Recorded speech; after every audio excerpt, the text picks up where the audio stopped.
Bienvenidos a este seminario que hemos titulado El Día del Arco Iris y el Fin de la Rebelión. Ahora vamos a ver el primer tema titulado El primer fin del mundo. Mi nombre es Enrique Rosenthal y en este seminario vamos a desenmascarar al Dios Sol con todos sus engaños. Ocurre que en la palabra de Dios en 2 de Pedro, capítulo 3, versículo 5, nos indica que en el tiempo antiguo fueron hechos por la palabra de Dios los cielos y también la tierra que proviene del agua y por el agua subsiste. Ocurre que cuando Dios comenzó a crear esta tierra, en el Génesis capítulo 1 está todo registrado, la tierra aún estaba completamente rodeada de agua. Veremos aquí en una ilustración cómo Génesis capítulo 1, versículo 2, más o menos, lo ha descrito, cuando la tierra aún estaba cubierta totalmente de agua. Pero luego Dios decidió en el segundo día creativo separar las aguas de las aguas. Y veremos juntos en Génesis 1, del 6 al 8. Luego dijo Dios, haya expansión en medio de las aguas y separe las aguas de las aguas. E hizo Dios la expansión y separó las aguas que estaban debajo de la expansión de las aguas que estaban sobre la expansión. Y fue así. Y llamó Dios a la expansión cielos. Esa expansión que nosotros conocemos como la atmósfera, donde está el aire que respiramos. En el versículo 20, donde están los pájaros que vuelan en esa abierta expansión de los cielos. Así que Dios, de una manera maravillosa, en el segundo día separó las aguas de las aguas y puso una parte del agua encima de la atmósfera, creando algo como una capa protectora de agua alrededor de la atmósfera. Pero ocurre que la cantidad de agua era tan grande que aún así, después de haber separado las aguas de las aguas y haber proyectado una parte encima de la expansión de los cielos, el agua que se quedó abajo seguía cubriendo la tierra completamente. ¿Lo sabemos?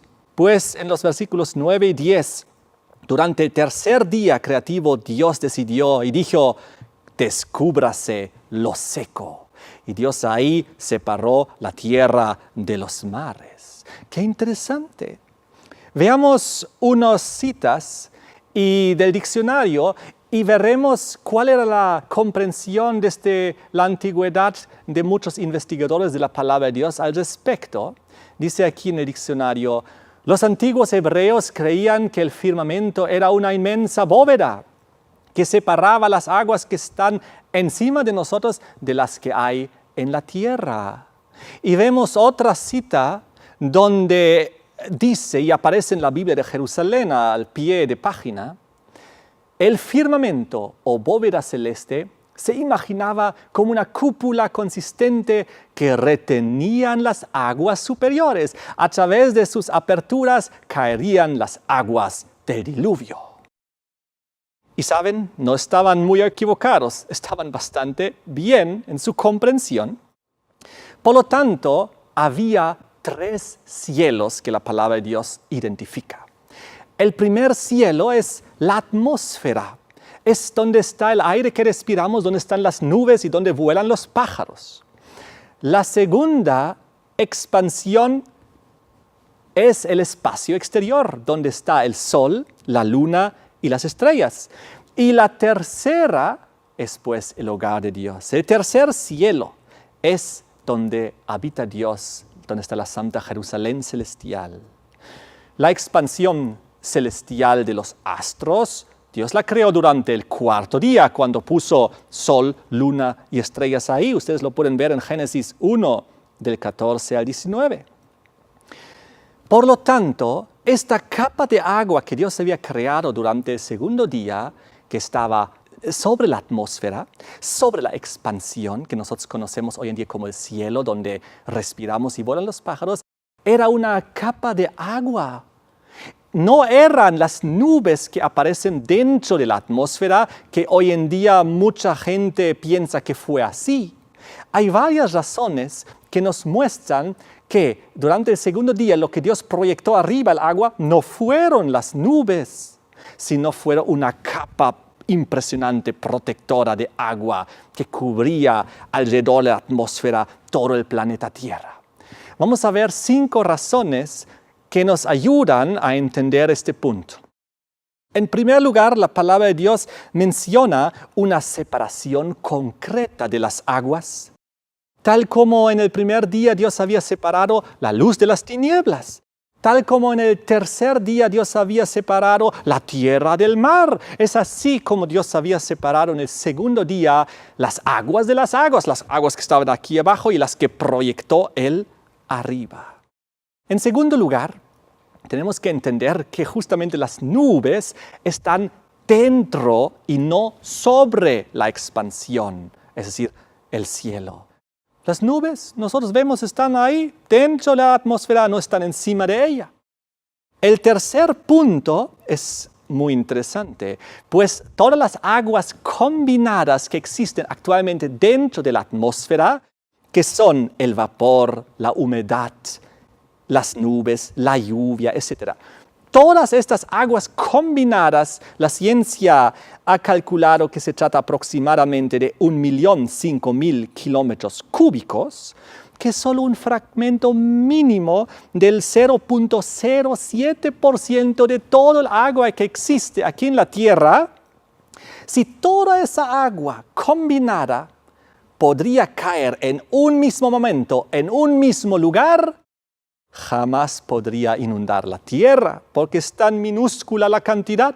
Apenas podría, por ejemplo, inundar un espacio del tamaño de una cuarta parte del mar Mediterráneo, nada más. Por lo tanto, no hace sentido que el agua que Dios proyectó en el segundo día arriba y que se vino abajo en el diluvio hayan sido, pues, las nubes. No funciona. El cuarto punto, el cuarto razonamiento es el siguiente.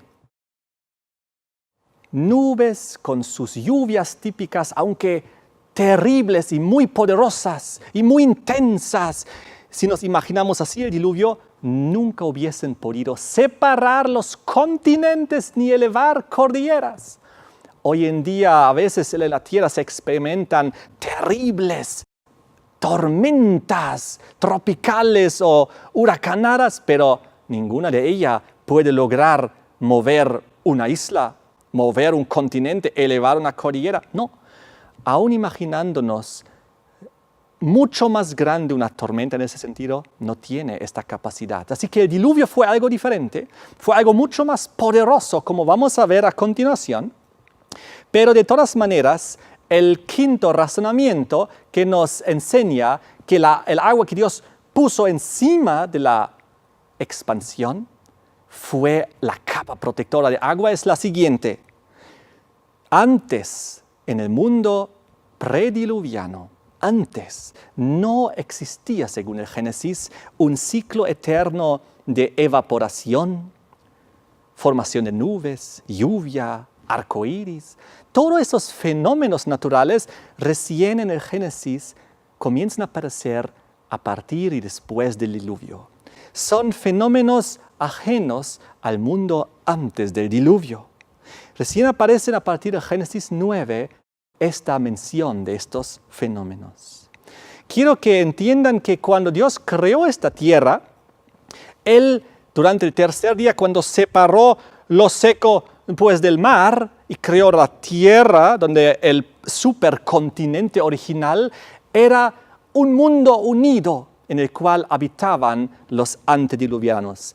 Era realmente un supercontinente original. La humanidad estaba unida y no como hoy en día separada en diferentes continentes e islas.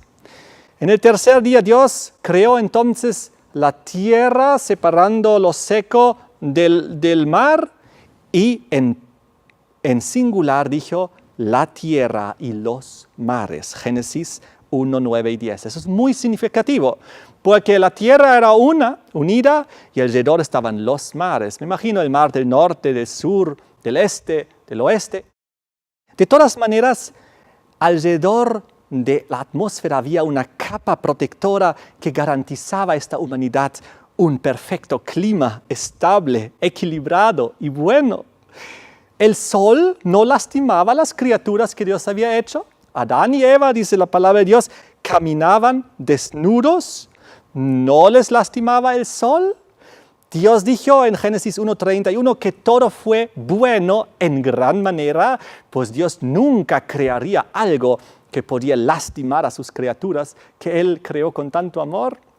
Adán y Eva caminaron desnudos, el sol no les quemaba, no tenían que protegerse ni cuidarse del sol, no necesitaban bloqueadores solares ni ponerse en la sombra, pues su piel no se irritaba, no enrojecía, no se pelaba, no tenían riesgo de diferentes enfermedades cutáneas o como el cáncer de la piel. No, todo era bueno de gran manera, pues esta capa de agua que cubría la tierra alrededor de la atmósfera protegía a la tierra, protegía el clima de la tierra y también de los rayos solares. Ellos, cuando luego fueron vestidos, después de haber pecado, ellos no fueron vestidos porque tenían que protegerse ahora repentinamente de las inclemencias de la naturaleza y del viento o de la lluvia o de los truenos o de los rayos o de la nieve o del granizo, porque todo eso no existía. Tampoco tenían que vestirse ahora porque de repente hacía mucho frío. No, ellos tenían que protegerse y comenzar a vestirse con estas túnicas de pieles que Dios menciona por causa de cuestiones morales. Por cuestiones morales tuvieron que vestirse, no por cuestiones de protección frente al clima. Recordamos nosotros que durante todo el mundo antes del diluvio, la humanidad empeoró progresivamente, se alejó más y más de su Creador y el mal aumentó de tal manera que Dios decidió ponerle fin a este mundo prediluviano. Ocurre que en Génesis capítulo 6, versículo 5, Dios dice que vio el Señor que la maldad de los hombres era mucha en la tierra, que todo designio de los pensamientos del corazón de ellos era de continuo, solamente el mal. Y es ahí donde Dios decidió poner fin a la tierra a través de un diluvio por causa de la gran maldad que aumentaba progresivamente. En Génesis 4, del 19 al 24, leemos de la violencia que aumentó, de la venganza que aumentó, también de la decadencia moral, de la poligamía, etc. Y Dios decidió ponerle fin a este mundo, el primer fin del mundo. Después de como 1650 años desde el pecado hasta el diluvio, según las genealogías del Génesis. Y entonces en Génesis capítulo 7, versículo 11, la palabra de Dios nos muestra la fecha del primer fin del mundo. ¡Qué impresionante! Dice aquí lo siguiente: en el año 600 de la vida de Noé, en el mes segundo, a los 17 días del mes, aquel día fueron rotas todas las fuentes del grande abismo y las cataratas de los cielos fueron abiertas. El diccionario define diluvio de la siguiente manera: una lluvia violenta, abundante, persistente. Pero no, el diluvio no fue como hoy en día nos lo imaginamos y como lo vemos a veces en alguna película o en alguna ilustración donde caen muchas gotitas del cielo, como una lluvia que conocemos, pero pues mucho más persistente y violenta y abundante. No, el diluvio fue tal como lo describe Génesis 7, versículo 11, donde decía que las cataratas de los cielos fueron abiertas. ¿Qué es una catarata? Es algo muy diferente a una lluvia. Yo una vez me paré debajo de una pequeña catarata y la presión era tan poderosa, aunque era tan pequeñita, que tuve que salir rápido de ahí. ¿Ustedes conocen cómo es, por ejemplo, el grifo de un lavamanos si lo abrimos y el agua baja con presión?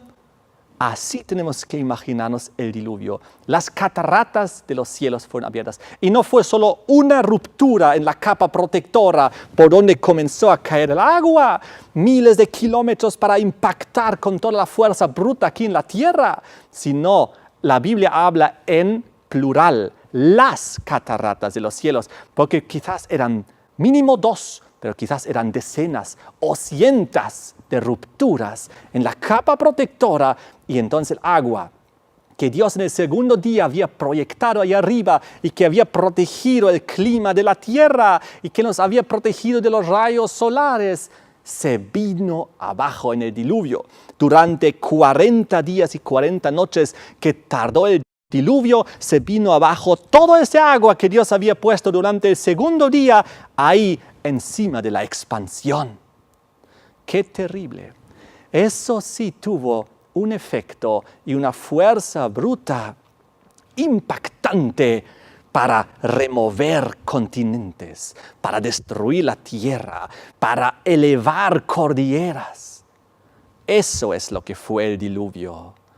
Y entendiéndolo así también nos ayuda a imaginarnos cómo realmente ha sido este primer fin del mundo, apocalíptico podríamos decir.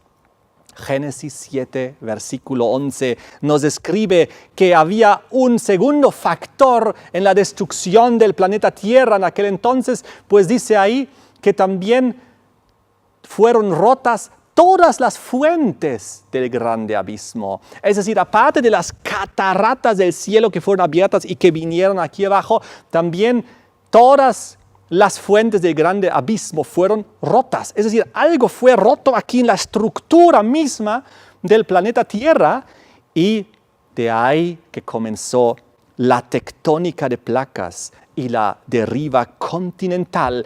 Y por eso se comenzaron a separar los continentes y las islas y elevar las cordilleras. Si hoy en día nosotros tomamos un mapa del mundo y agarramos los diferentes continentes, podemos unir los continentes como un rompecabezas, como un puzzle. En algunos colegios inclusive los niños lo hacen. Aquí en la ilustración vamos a ver cómo los científicos se imaginan cómo fue esa situación de la separación de los continentes en la deriva continental. Ellos pensaron que esto duró 250 millones de años, desde aquel supercontinente original Pangaea, que luego progresivamente a través de los millones de años se fue separando a la posición actual. Pero no, nosotros sabemos, gracias a la palabra de Dios, que fue por el diluvio en 40 terribles días y noches de impacto brutal de las cataratas de los cielos y también de la ruptura de las fuentes del gran abismo que esto ocurrió. Y toda la humanidad murió y todos los animales murieron, menos Noé y su familia y los animales que estaban en el arca, porque Dios iba a comenzar una vez más, una segunda oportunidad, pero esta vez en una tierra rota y destruida en la cual nos toca vivir a nosotros actualmente. Es impresionante. Génesis 9, versículo 11 dice que la tierra fue destruida. Génesis 7, versículo 11 dice que fue rota. Esas palabras tenemos que entender. Es como una vasija que la hacemos caer y se rompe en diferentes pedazos. Es como un cristal que hacemos caer y se defragmenta en varias piezas. Así esta tierra fue rota y destruida. Y ahora cada continente y cada isla es simplemente una parte destruida, rota, defragmentada del mundo original de Pangaea, que la ciencia llamó Pangaea, Pan, tierra Gaea unida, la tierra unida de la antigüedad. Solo que eso no fue ni por evolución, y no fue ni en millones de años, sino durante el diluvio, en terribles 40 días y 40 noches. Ocurre que la palabra de Dios en Génesis 10:25 nos menciona un interesante personaje que se llama Peleg. Quiero leer con ustedes, dice aquí, y a Heber nacieron 2 hijos. El nombre del uno fue Peleg, porque en sus días fue repartida la tierra. Repartida o dividida Pues Peleg significa división. Y por alguna razón, los padres de Peleg le dieron este nombre para conmemorar que en sus días, en sus años de vida, fue repartida o dividida la tierra. Es decir, la tierra terminó de dividir o repartirse en su posición aproximada de la actualidad en sus días. Ahora, Peleg, según las genealogías, vivió del año 101 después del diluvio al año 347 después del diluvio. Entonces, lo que podemos entender gracias a esto es que la velocidad y la intensidad de los movimientos bruscos siguieron todavía después del diluvio durante varias décadas o inclusive siglos más, hasta que finalmente se estabilizó en su posición. Y hasta el día de hoy seguimos viendo que los continentes se mueven. En cada terremoto, en cada grande maremoto, los científicos dicen, se movió otra vez el eje de la Tierra. O también dicen, tal isla o tal continente se volvió a mover unos cuantos centímetros o metros. O tal cordillera se volvió a elevar tantos centímetros o metros. Hasta el día de hoy, los continentes siguen moviéndose, las islas siguen moviéndose, las cordilleras siguen elevándose. Todo como consecuencia del diluvio. Eso es impresionante entender. Quiero mostrarles una interesante ilustración, pues la Tierra no es tan linda y redonda como nos la imaginamos y como vemos en las ilustraciones. Lo que vemos aquí es, según los científicos, la forma casi real de la Tierra y la han llamado la patata cósmica, porque la Tierra en realidad se parece a una patata. Aquí en Bolivia, en algunos países también decimos una papa, una patata. Así es la forma de la Tierra, totalmente irregular, con grandes elevaciones en un lugar y otros lugares muy hundidos en otro lugar. No es muy bonito. Yo me imagino todo causado por el terrible diluvio. Ahora, esta patata cósmica, como ustedes verán en la ilustración, también su eje está inclinado 23.5 grados. Y este desplazamiento del eje es el que causa hoy en día y desde el diluvio las estaciones tan marcadas que conocemos. Y por eso recién después del diluvio, en Génesis 8:22, nos menciona por primera vez frío y calor, verano e invierno. Antes, en el mundo, antes del diluvio, con su capa protectora, no habían extremos de frío ni de calor. Adán y Eva no tenían que protegerse. Ellos podían caminar desnudos. Estaba todo bien hecho y perfecto. No tenían frío ni calor como hoy en día sentimos nosotros. Era el paraíso. Era el jardín Edén. Todo estaba bien hecho en gran manera. Verano, invierno, estos extremos de calor y frío es un fenómeno de este mundo destruido desde el diluvio, las estaciones tan marcadas. Nosotros pensamos que todo esto es normal porque en esto hemos nacido. Esto siempre hemos visto desde el nacimiento, pero no es normal. Es porque vivimos en una tierra rota y destruida, sin capa protectora, donde el clima ahora está en rebelión. Y lo que ha causado también esta rotación del eje, a veces en las noticias cuando escuchamos de un terremoto, también dice que el eje de la Tierra fue rotado un poquito más y por lo tanto se acortó un poquito el tiempo, unos fragmentos de un segundo. Es muy interesante. ¿Por qué? Porque también el perfecto tiempo cronometrado de Dios fue destruido en el diluvio. Según la palabra de Dios, si ustedes analizan Génesis 7, los versículos 11, 24 y Génesis 8, 3 y 4, ahí nos indica un lapso de 150 días y ahí nos habla de 5 meses exactamente y 150 días, lo cual significa que un mes tenía exactamente 30 días. Pero así fue cuando Dios había hecho la tierra, un año tenía exactamente 360 días. Un mes tenía exactamente 30 días. El tiempo estaba perfectamente cronometrado. Pero hoy en día, ¿cómo es? El año varía, tiene como 365 días. El mes varía, tiene entre 28 y 31 días. Ya no está en ese lindo orden cronometrado que Dios había hecho. Inclusive esto llegó a desordenarse. Pero las profecías de la palabra de Dios siguen manteniendo este orden original y perfecto del mundo antediluviano. Es por eso que las profecías de la palabra de Dios hablan de un mes de 30 días, de un año de 360, etc. Es muy interesante. Nosotros, estimados amigos televidentes, vivimos en una tierra rota, destruida. Esa preciosa capa protectora ya no está. El primer fin del mundo era realmente terrible. Y nosotros vivimos ahora en un mundo que sufre todas las consecuencias de la destrucción del mundo original. Pero Dios en su gran amor y misericordia nos dio una segunda oportunidad, un segundo chance de hacer su voluntad, de adorar al Dios creador de los cielos y de la tierra, porque Dios recreará las cosas. Dios volverá a hacer bien todas las cosas. Cuando el Señor Jesús venga y se termine esta historia humana, violenta, idólatra, injusta, Él recreará las cosas, Él restaurará todas las cosas, el paraíso perdido, el jardín Edén que hemos perdido por causa de desobediencia, lo vamos a recuperar por causa de obediencia. De esta manera Dios nos invita a hacer su voluntad, a seguir sus mandamientos.